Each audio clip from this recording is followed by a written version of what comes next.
Presidente, eu vou deixar a parte... Eu não sei se o deputado Carlos Lula está escutando. Eu vou tratar de outras questões aqui, como o gabinete dele fica menos de 5 minutos do plenário e eu tenho 10, eu vou deixar para a parte que iria falar dele aqui, caso ele queira vir plenário, eventualmente, para rebater, para depois não ser acusado pelos colegas comunistas de covardia. Vamos lá. Em relação a essa questão, que já há expectativa de uma ação, e a imprensa, a sociedade, aguardam pelo ajuizamento de ação perante TJ, provavelmente, e STF. Acredito que deve ser um desmembramento, uma dupla tentativa, um duplo twist carpado. No TJ, em relação à interpretação do regimento, em relação aos 15 minutos, ao meu ver, está muito claro que isso aí é um excesso de interferência do judiciário na casa, provavelmente o judiciário não vai se manifestar a respeito disso. E a outra questão no STF em relação a tratar do princípio da simetria.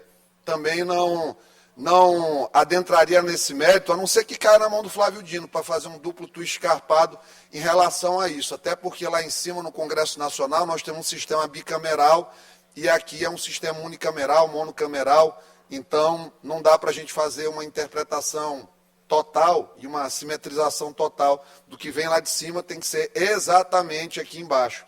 Até que, porque ao passo, deputado Antônio, se alguém justificar que tem que ser entre os com mais mandatos, eu poderia justificar que o mais velho, por ter, teoricamente, menos tempo de vida, deve ter o privilégio de assumir.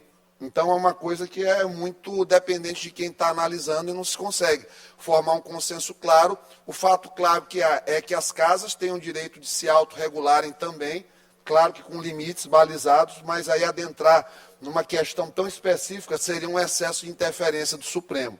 Aí realmente a gente teria essas supremas digitais dentro do processo político do Maranhão, não bastando já a questão das videochamadas aí feitas pelos assessores, ex-assessores do ministro, para fazer a interlocução dele com os deputados da casa nessas videochamadas. Peço, inclusive, presidente, já aqui prestando compromisso enquanto parlamentar, que fique à disposição da casa este pronunciamento para ser enviado eventualmente ao TJ, ao STF, como eventual depoente, prova, qualquer constituição de provas dentro do processo. Me coloco à disposição, inclusive, para separar este trecho aqui do meu discurso. Tratando aqui da questão da sala de reunião ontem. Vamos lá.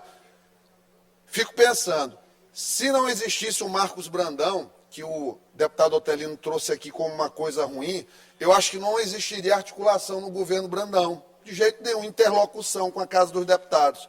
Porque, como eu falei, não tem Casa Civil e não tem Secretaria de Articulação Política. Nada disso funciona. Já foi descartada a hipótese de nepotismo cruzado aqui na casa. Está muito claro que a presidente não tem ninguém dentro do governo nomeado. O Marcos está aqui enquanto diretor. Não configura nepotismo cruzado sob nenhuma forma. Muito menos nepotismo, porque até onde eu sei, a senhora não é parente do Marco Brandão, né? Então, isso aí devidamente afastado, eu devo dizer que naquela sala ontem não ocorreu nenhum tipo de pressão em relação a deputado. Eu, inclusive, achei o Marcos muito calado ali.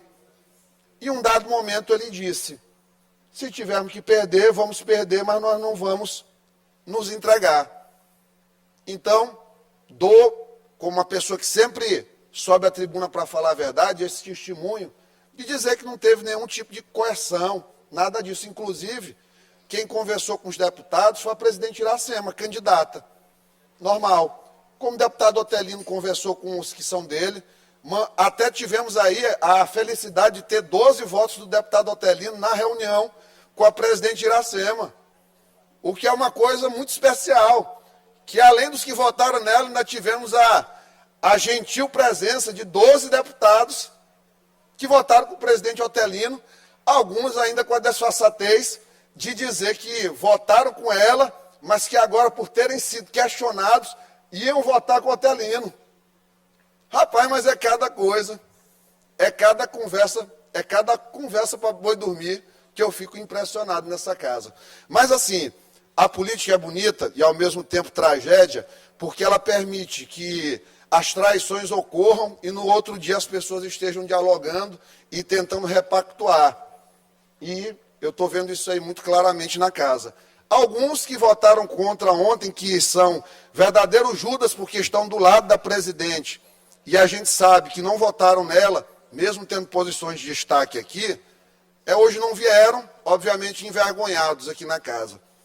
Mas eu sei quem são. Às vezes ela até não acredita, mas eu sei quem são. Linguagem corporal é 83% da comunicação entre os seres humanos. Então a gente vê pela linguagem corporal, a gente sabe quem votou, quem não votou na presidente ontem. Para finalizar, já deu 5 minutos e 20 que eu tinha dado aqui para o deputado Carlos Lula, caso ele viesse aqui para tratar em relação ao nome dele na fala. Então eu vou falar aqui. Ele, de maneira recorrente, presidente, tenta fazer o que é aqui?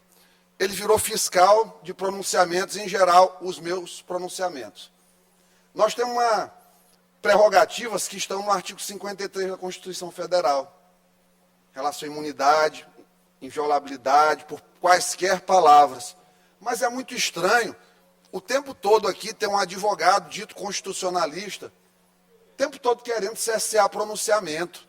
Aí eu fico assim, pensando, qual o problema do deputado Carlos Lula comigo? O que é que eu fiz para ele? Por que eu incomodo tanto? Por que dói tanto a ele? Porque ele estudou. Ele sabe que existe linguagem coloquial e que é uma linguagem conotativa, ou seja, é um expediente linguístico figurado. Não estou chamando o Rubão e o Madeira de múmias caquéticas. Eu utilizo o sentido figurado da múmia da não reação. Isso aí está em qualquer dicionário da internet de expressões figuradas, está lá, múmia, aquele que não reage. E ontem não reagiram, como não tem reagido. Como Madeira tem dormido mesmo em sessões, porque a idade pesa, infelizmente, e faz parte disso. Agora, errado está o governador em manter. Por quê? Porque perde aqui a articulação com os deputados. Mas isso até é uma prova de boa conduta do governo, ao final, como bem salientou ali o Roberto Costa para mim em discussão, que mostra que não teve interferência, que não teve mão pesada de ninguém, que não teve ameaça. Não tem ameaça, não teve mesmo ameaça. Aquela sala ali não teve nenhuma ameaça, não teve nenhuma reprimenda. Conversou com a presidente, inclusive, quem quis conversar.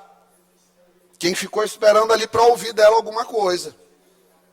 Então, de toda forma, subiram 33, votaram 21, voltaram com os 21 votos. Isso que aconteceu ontem foi a primeira parte dos atos preparatórios, do que eu já venho dizendo há um bom tempo. Eles vão tentar tirar o governador por 90 dias, numa ação de improbidade. Está para acontecer. Ontem tentaram tomar o controle da Assembleia para garantir o Legislativo aqui amarrado dentro da história. Né?